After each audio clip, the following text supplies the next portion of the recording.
राधे राधे साथियों, दाखा देवी PG college की online classes में आप सभी विद्यार्थियों का स्वागत है। मैं इतिहास व्याख्याता राम 12वीं क्लास विषय इतिहास में आज हम विस्तार से अध्ययन करेंगे।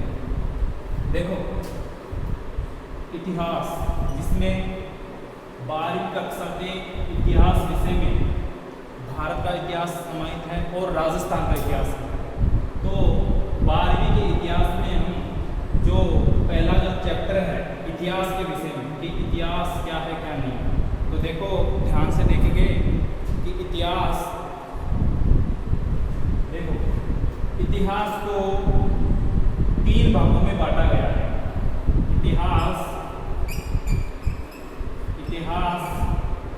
को 3 भागों में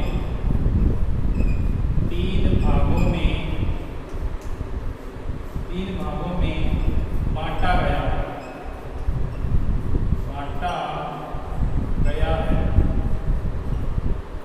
देखो, पहला है प्रागैतिहासिक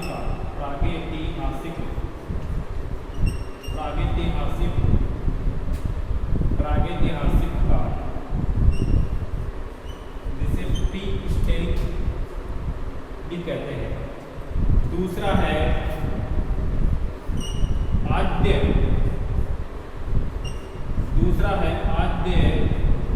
ऐतिहासिक काल,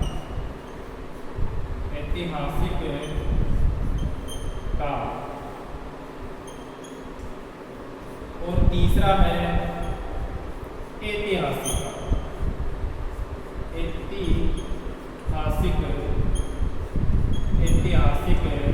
काल।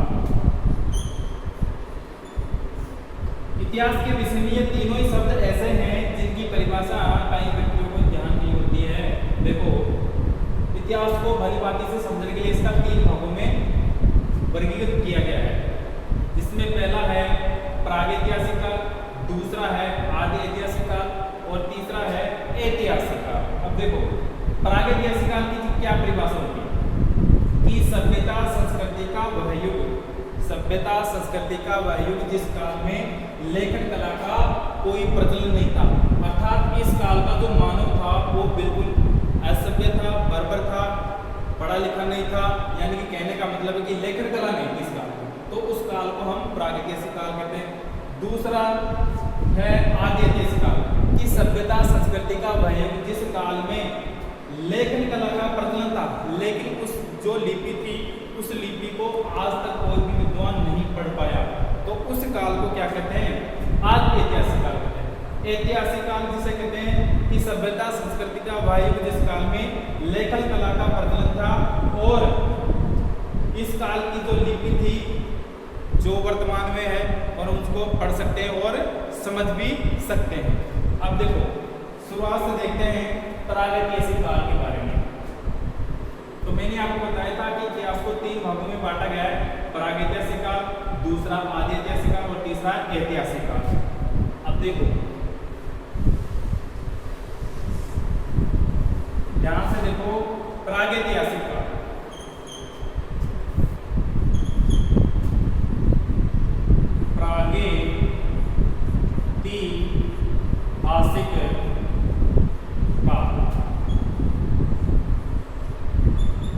प्रागैतिहासिक काल। अब देखो कि सभ्यता संस्कृति का भाई, अब देखो इसकी परिभाषा, सभ्यता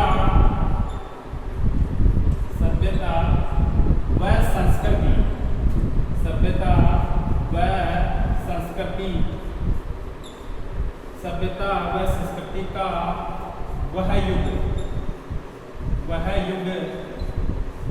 जिस काल में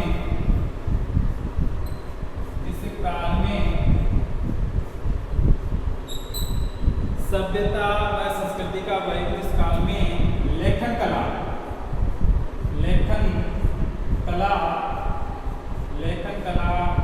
का कोई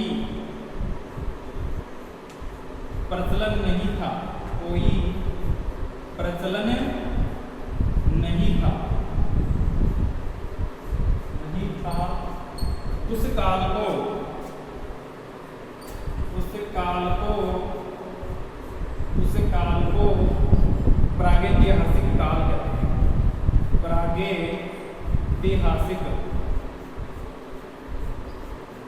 प्रागैतिहासिक काल कहते हैं, काल कहते हैं। अब देखो ध्यान से एक बार फिर से कि प्रागैतिहासिक काल की क्या परिभाषा है, कि प्रागैतिहासिक काल की परिभाषा है सभ्यता व संस्कृति, यानी कि ये उस समय की बात है कि जब पृथ्वी पर प्राणी का प्रादुर्भाव हुआ था और वो बंद के समान दिखाई देता था और निवस्त्र रहता था, नदियों के किनारे रहता था, बिल्कुल असभ्य था और बर्बर था। उनका जीवन बिल्कुल असभ्य और बर्बर था। उसे अपने पेट भरने से ही मतलब था, जानवरों का शिकार करता था और नदियों के किनारे रहता था। यानी कहने का मतलब है कि वो बिल्कुल अनपढ़ था, असभ्य था। तो उस काल को प्रागैतिहासिक काल के नाम से जानते हैं कि सभ्यता व संस्कृति का वह युग जिस काल में लेखन कला का कोई प्रचलन नहीं था, उस काल को हम प्रागैतिहासिक काल के नाम से जानते हैं। अब देखो विद्वानों ने प्रागैतिहासिक काल को भी 3 भागों में बांटा है। अब देखो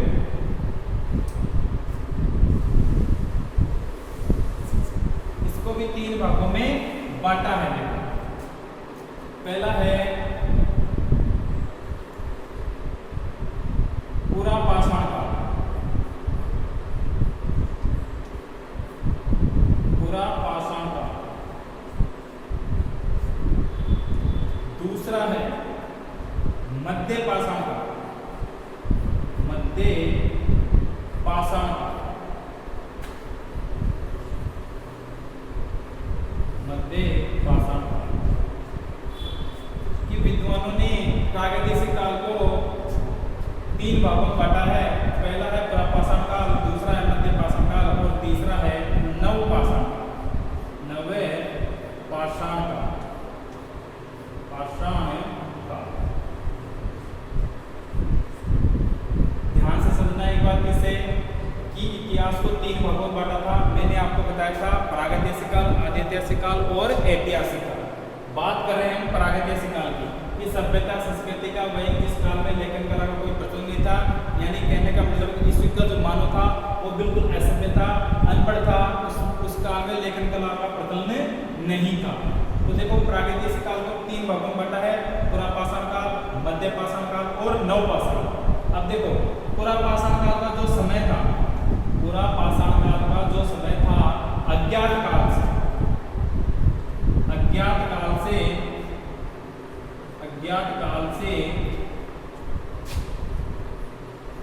8000 ईस्वी पूर्व, 8000 ईस्वी पूर्व।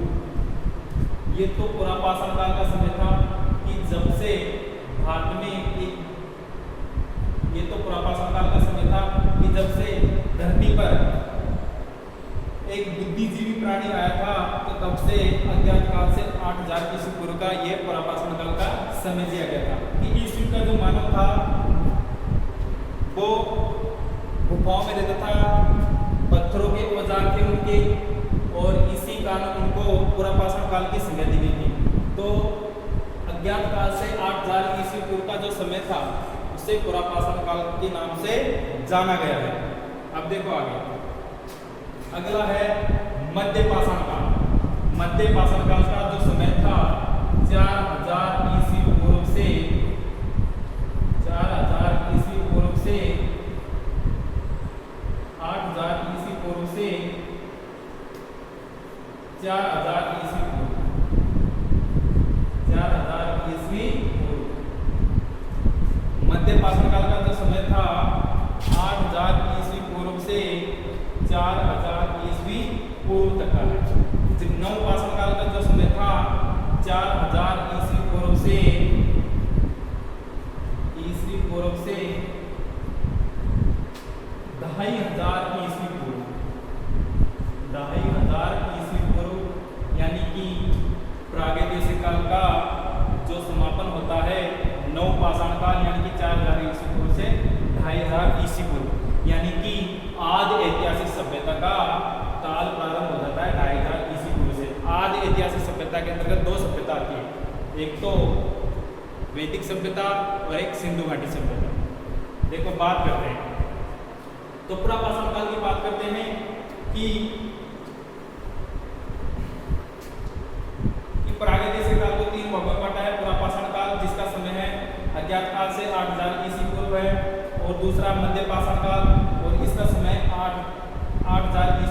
4000 ईस्वी पूर्व तक का है, और जो तीसरा है नवपाषाण का, इसका जो समय 4000 ईस्वी पूर्व से 2500 ईस्वी पूर्व तक है। अब आगे देखो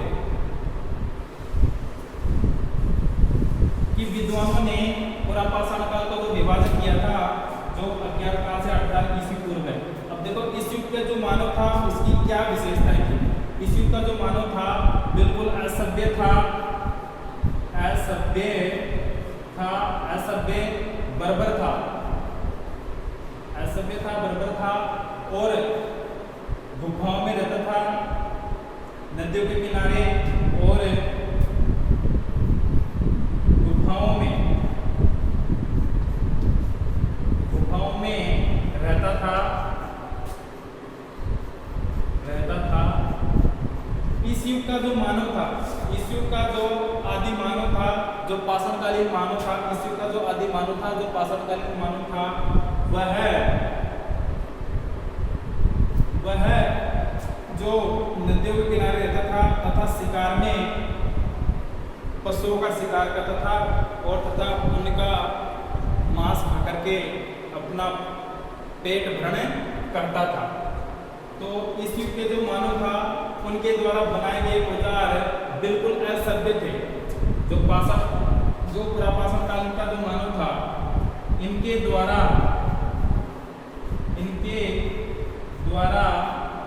बनाए गए औजार,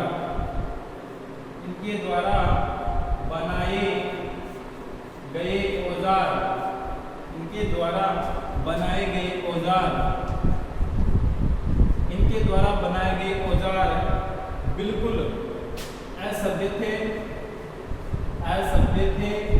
बिल्कुल भद्दे थे, भोंडे दिखाई देते थे, और वह स्वयं ही असभ्य दिखाई देता था, निवस्त्र रहता था, पशुओं को, जानवरों को मार करके उनका मांस भक्षण करता था। कौन से युग का मानव? पुरापाषाण कालीन युग का मानव था, जो इसका समय था अज्ञात काल से 8000 ईस्वी पूर्व। और इस युग का मानव असभ्य था, बर्बर था, भद्दा दिखाई देता था, और नर पशु के समान था, और गुफाओं में रहता था। और इस युग के मानव के द्वारा जो बनाए गए औजार थे वो बिल्कुल भद्दे दिखाई देते थे, असभ्य थे। तो कहने का मतलब है कि इस युग का जो मानव था वो बिल्कुल असभ्य था, पढ़ा लिखा नहीं था, और इस काल में लेखन कला का भी प्रचलन नहीं था। अब आगे बढ़ते हैं मध्य पाषाण काल।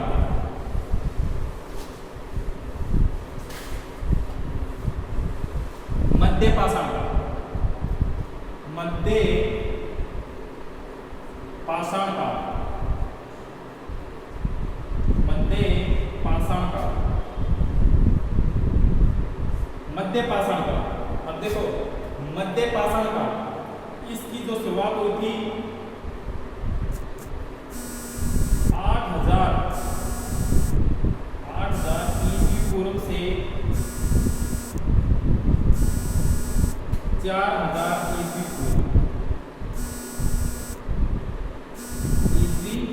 पूर्व तक है मध्य पाषाण काल। तो इस युग का जो मानव था वो थोड़ा बहुत सभ्य दिखाई देता था। इस युग का जो मानव था थोड़ा बहुत सभ्य दिखाई देता था। इनके द्वारा जो बनाए गए औजार थे वो थोड़े बहुत स्पष्ट थे और सभ्य दिखाई देते थे। और इस युग का जो मानव था तो झुंड बना करके रहने लग गया था। इस युग का जो मानव था झुंड बना करके रहने लग गया था, एक दूसरे की सहायता करते थे। और इस युग का जो मानव था वो गुफाओं में भी रहता था, नदियों के किनारे भी रहता था, जहाँ पर जल की ज़्यादा आवश्यकता जल ज़्यादा होता था तो वहाँ पर ही रहता था। जैसे विशेषकर तालाबों में, पोखरों में और जो नदियाँ बहती है ना वहाँ पर भी यह रहता था। तो कुल मिलाकर के इस युग का जो मानव था जो बिल्कुल ही थोड़ा बहुत इसमें सभ्यता के लक्षण दिखाई देते थे। इसके द्वारा बनाए गए औजार, इस युग का मानव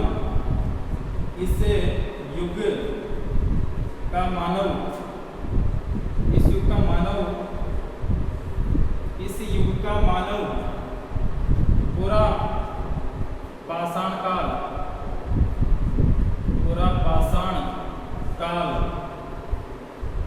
पाषाण काल मानव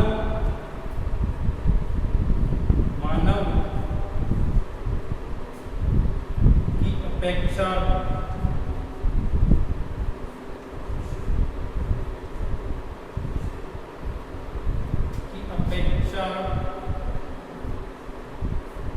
सभ्य था। इस युग का मानव प्रशासन की अपेक्षा सभ्य था। आगे देखो,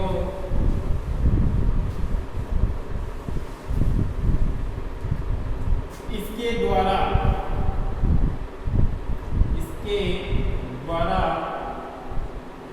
बनाए गए औजार,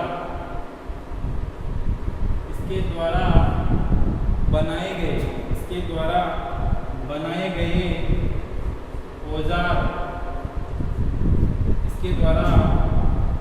गए औजार सभ्य दिखाई देते थे। इसके द्वारा बनाए गए औजार सभ्य दिखाई देते थे।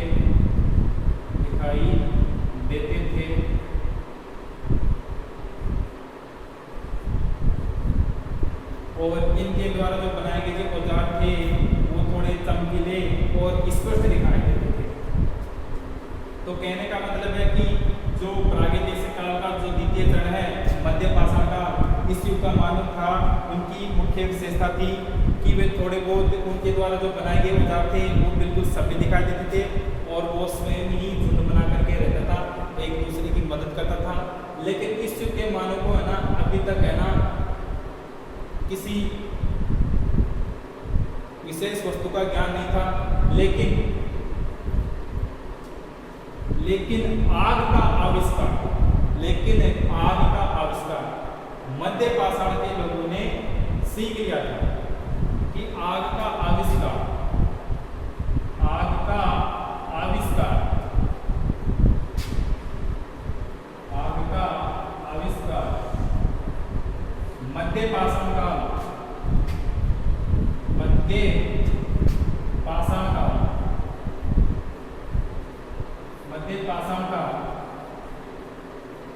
मध्य पाषाण काल के आदि मानव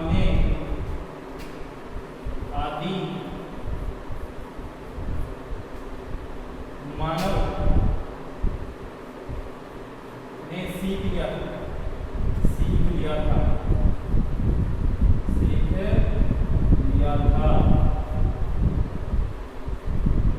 कि आग का आविष्कार मध्य पाषाण काल के जो आदिमानव थे उन्होंने आग का आविष्कार सीख लिया था।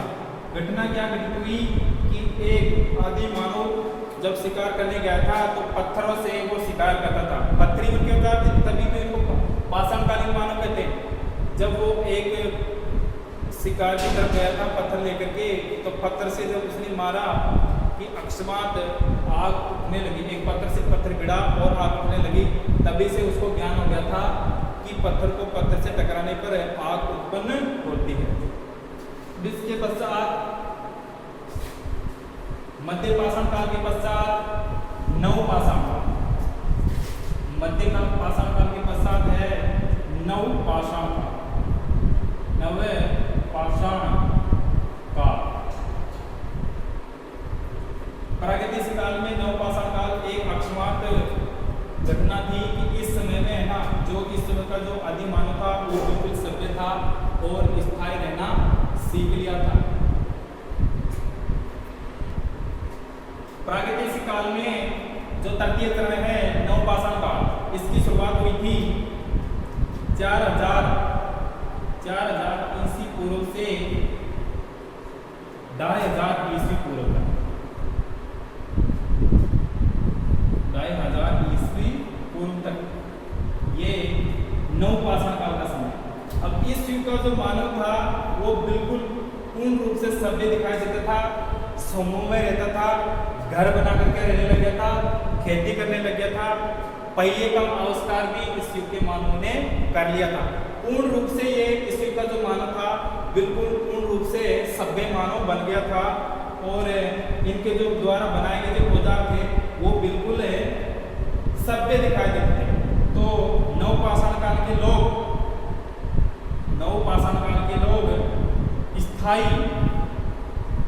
स्थायी घर बनाकर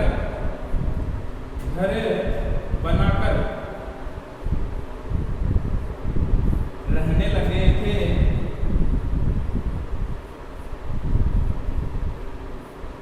रहने लगे, स्थायी घर बनाकर रहने लगे और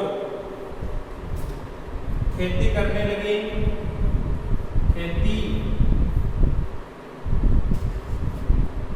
खेती करने लगे तथा इनके द्वारा बनाए गए औजार, इनके द्वारा बनाए गए औजार, इनके द्वारा बनाए गए, इनके द्वारा बनाए गए औजार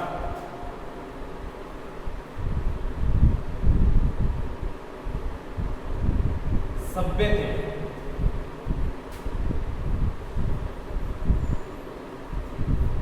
तो कुल मिलाकर कहने का मतलब है कि हमने प्रागैतिहासिक काल के 3 चरण पढ़े थे, पुरापाषाण काल, मध्य पाषाण काल और नवपाषाण काल।